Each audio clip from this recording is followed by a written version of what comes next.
So I'm gonna take a few minutes and get going back on the bathroom remodel, and I'm going to get going on the drywall on this wall. So I'm going to remove our temporary towel hangers, and then when it comes to this closet, I'm going to go ahead and take this paneling up to this corner trim off all the way around. And then for this back wall, it's actually set back from the trim for the door jamb that I put in there. So I'm thinking that I'll just drywall over that paneling after the medicine cabinet and vanity are removed.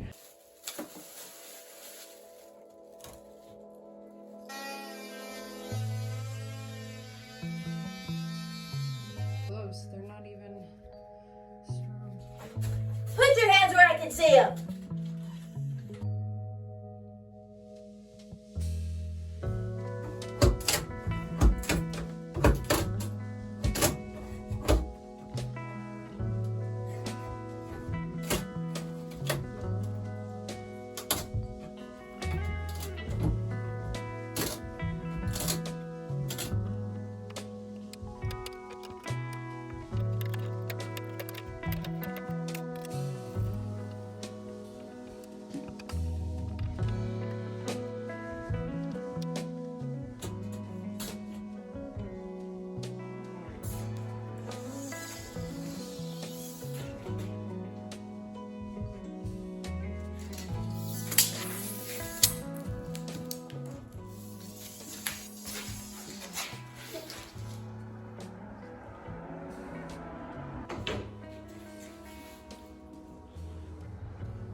Come on, Papa, out of them.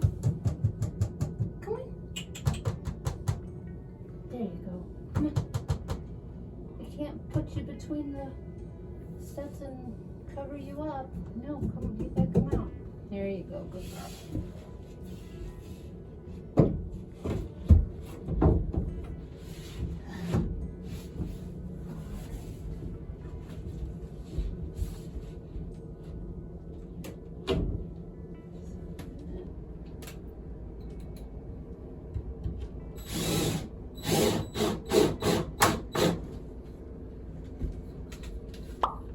You need to tone down your screwdriver so you don't blow through.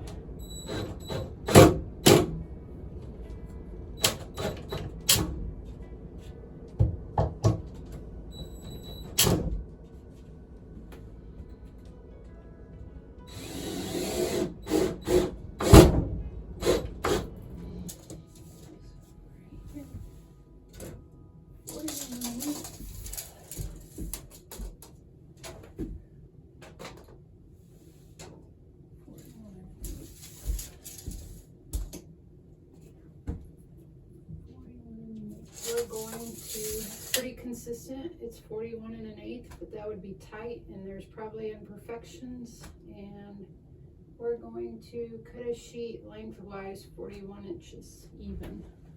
I have a lengthwise piece cut to the 41 inches high, and I know this is 75 1/8 to this door, but I want it to go across here, and 8 foot doesn't go all the way to the other wall. So I know I want to cut out the bottom part of this opening, so we're going to go 75 1/8 from the end, and then so this is 33, and well, it's actually 33 1/8, and we know we want to keep it a 1/2 inch longer because of the drywall that's going to go around the door frame. So we're going 75 1/8 by 32 5/8. How's that? That's good. All right. go past the door, of course. Shut the door.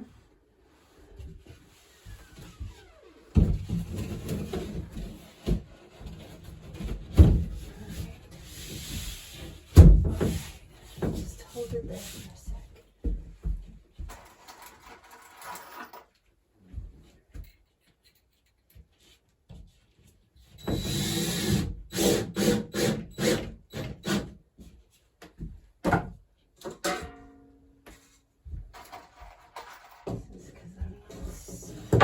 Can't see straight half the time.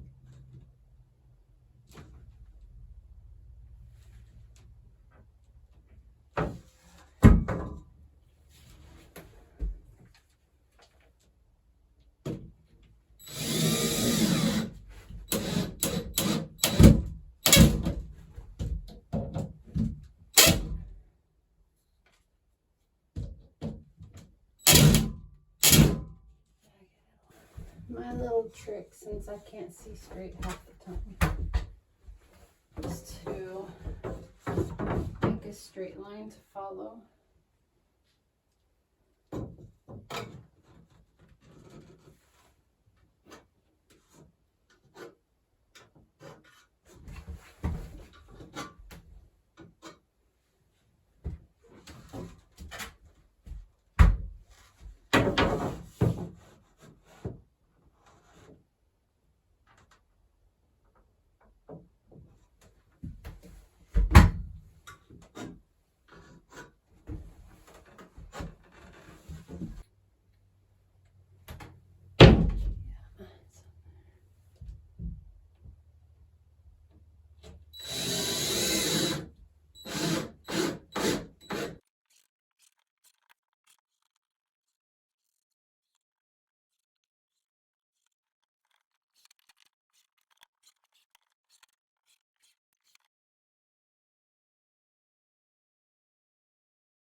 So we have seams here and here that we need to tape.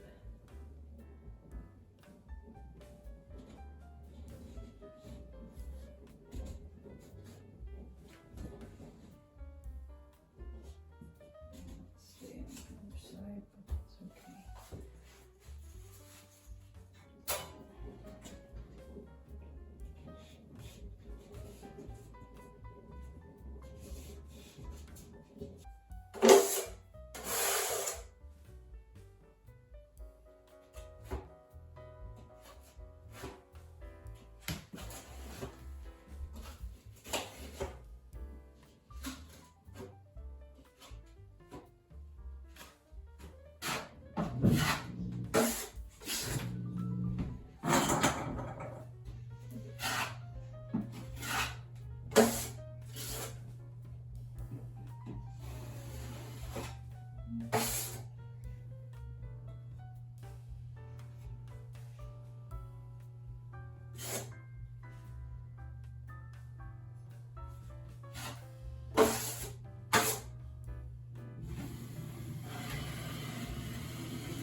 Here's a couple pro tips for people who are not pros at drywalling. So yesterday I already did this end and the end on the other side. So today I'm going to do the length on both sides because those two ends are dry, and now I don't have to worry about messing up one from it being wet when I'm working on the other. So you can either take a break, let things dry, hit another intersection, and do it the next day, practicing patience for the time. Or you can sit there and try to let yourself get all aggravated and stressed out because you got 3 different planes meeting in one corner and you can't get them all intersected smoothly. So that's my pro tip for the unpro drywallers out there. You too can get your space drywalled and mudded and sanded if you just have patience and you do it in stages, steps, layering, and keep on it until it's smooth. So another pro tip would be making sure you have a variety of these knives on hand before you even get started on your project, because once the mud is slung, you don't have time to go searching. So that's the other thing you want to do. And third, but not least, when you're doing corners and you got to tape, you want to measure and fold and get that ready before you even start putting the mud on. So there, that's ready. Now we're gonna start putting the mud on.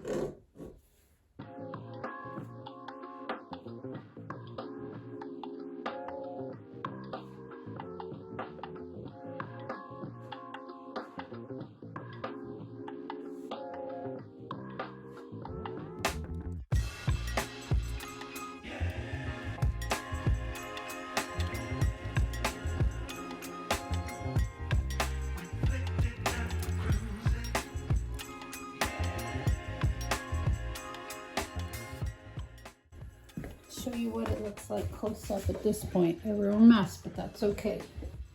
You see where I have too much mud squishing out, and I just try to get it back off the knife and on top of the tape or there to be used when I'm about ready to smooth it out. But you can see there's no bubbles or air getting trapped underneath there, and it's all very pushed up into the mud very good. So that's where we're at now. Now we cover all of that up and smooth it out for our first coat.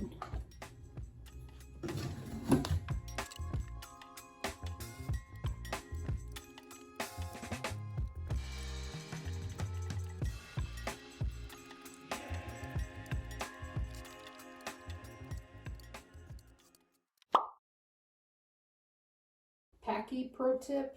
This is probably something a pro will tell you not only isn't necessary, but not to do, but it seems to have always worked for me.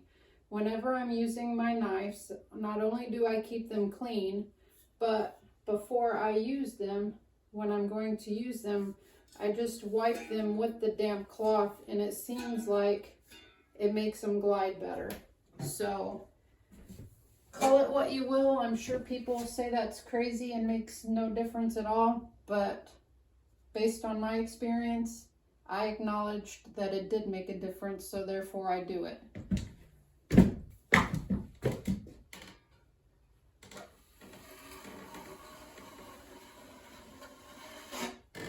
So, I don't know if you can see this yet if I'm coming into the camera, but you can see that the tape through the mud now. It's not so thick that you can't see the tape anymore after you get this pushed into place. And now I've won to stretch. I've had to move my ladder, so there's no way of getting away without any marks whatsoever. So I try to start with my corner down on a wall somewhere and then slowly move it into place to try to get it as less of a stopping and starting point as possible.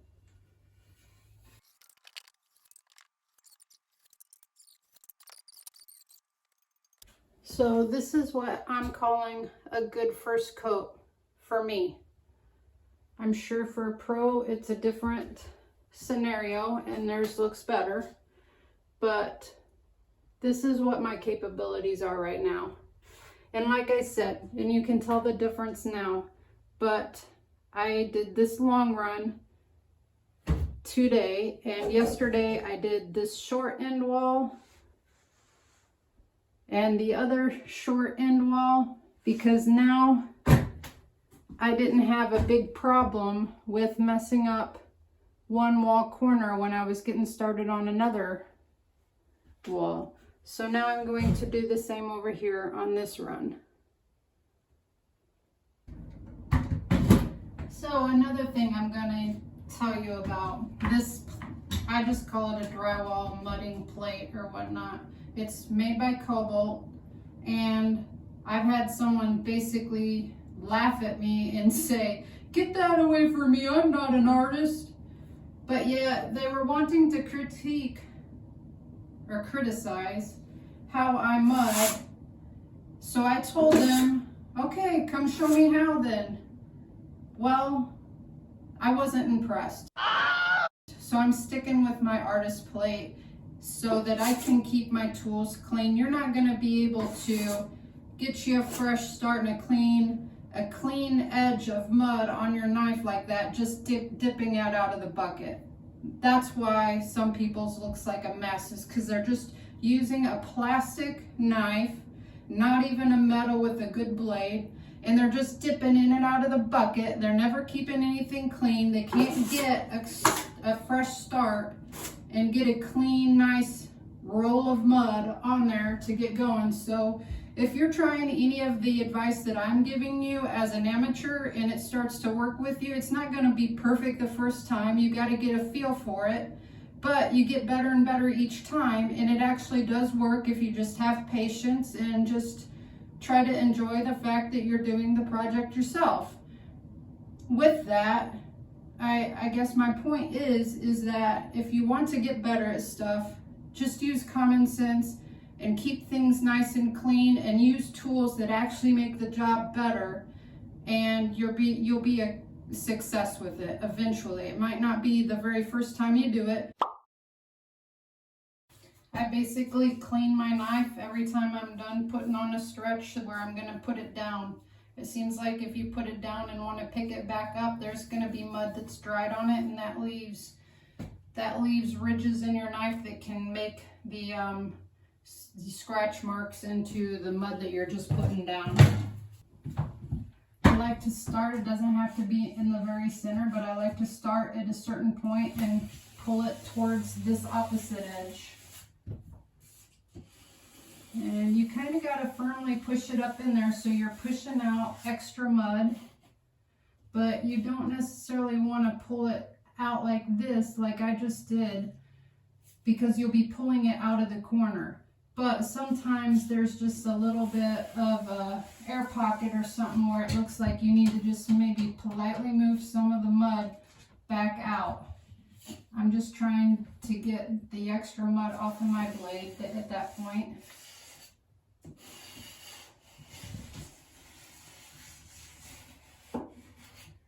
And when I get towards the end, in order to keep the same way, sometimes you're pushing instead of pulling. So now I'm going to push it into the corner. And then put the mud back up over the top. Double checking, making sure we got everything there and no holes. Now we're going to push this one in.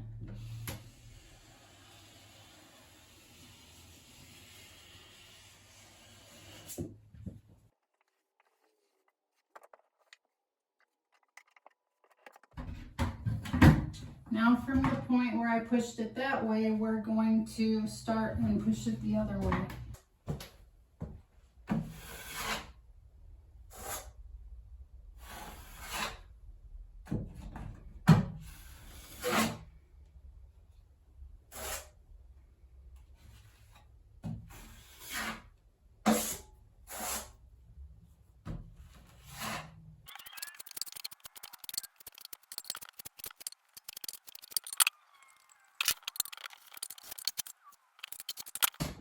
So this is just a second coat.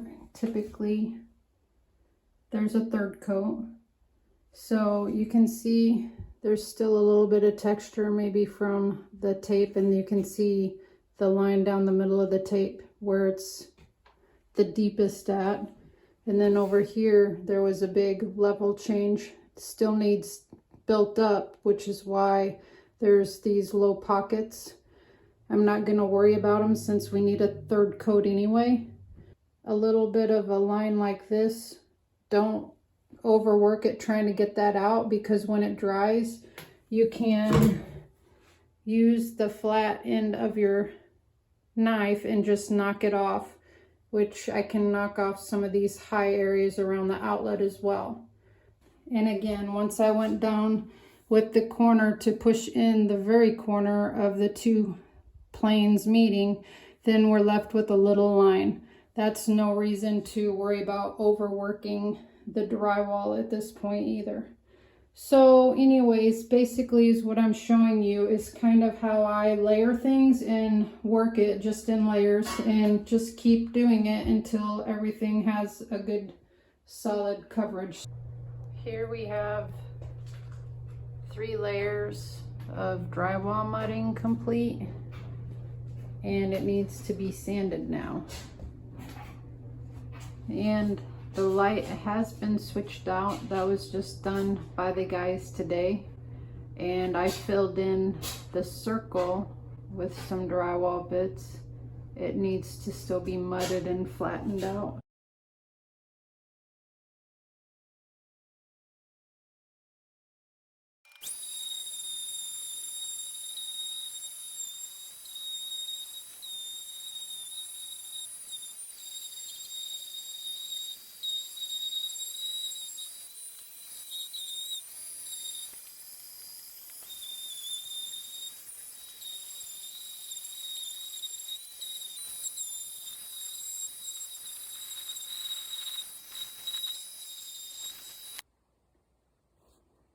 So this is after I've used the electric sander and shop vac, and it probably took me just about an hour to knock down all of the worst parts all the way through the entire bathroom, the walls, and that ceiling edge there. And now I just need to use a couple varieties of sanding sponges in order to just make sure, be able to feel it as I work. Like, here's a piece that needs to be knocked down a little bit more. That actually feels like it needs to come down a little bit more, and I see that I've missed a couple areas on the ceiling, which is kind of hard to see when the dust is flying around too much. And then I also need to just knock down any little areas that maybe the sander didn't even out completely or left a little mark, which is still a lot shallower than what some of the level changes are when you're doing like up to 3 different coats. So this is my process. I know some people might not agree with it, and it is quite nasty and throws the dust around everywhere, but it's so much faster. And when you don't have 5 hours to sand, you sometimes just go with what you can. So I'm going to just be kind of feeling around everything and sanding down, touching up the little imperfections I still see. We start out with a little bit rougher one that's not necessarily been used, and then I go with this really fine one that has been used so much there's barely anything left to it.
So that is literally how fast I can run through and make sure each section is nice and smooth after knocking the worst of it down with the power sander, which a lot of people might think is controversial and might dig in too much, but if you make sure you use a very used sanding disc that's very, very smooth, it won't eat through all the way back to your actual drywall. So that's how I do it with projects that would require a lot of sanding and that's big like this. Not that this is a whole house or anything, but it's more than just one spot. So that's what saves me time, and that's how I do it. Basically, we're going to start with a thin layer of mud too.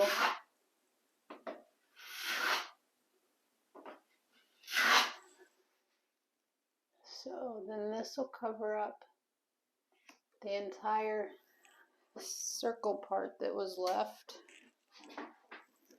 by the old fixture.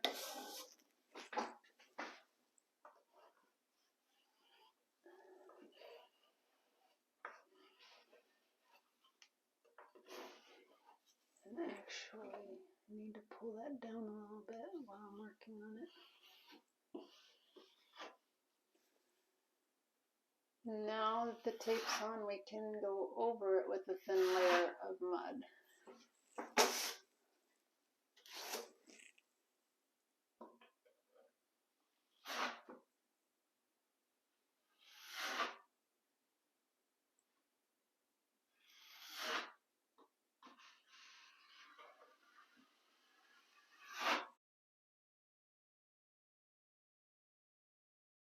So one thing that makes the priming and painting go better is to clean off all of your dust.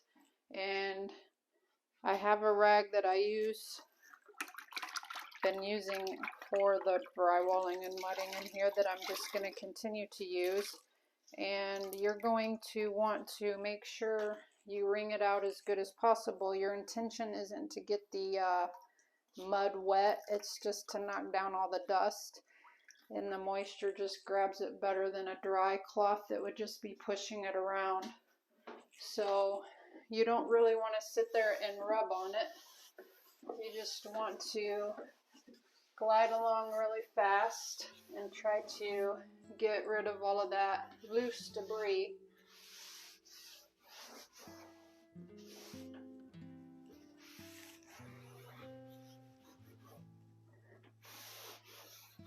And keep changing your cloth over to a new location because it catches up on the rag pretty quickly. So you got to keep rinsing your rag out.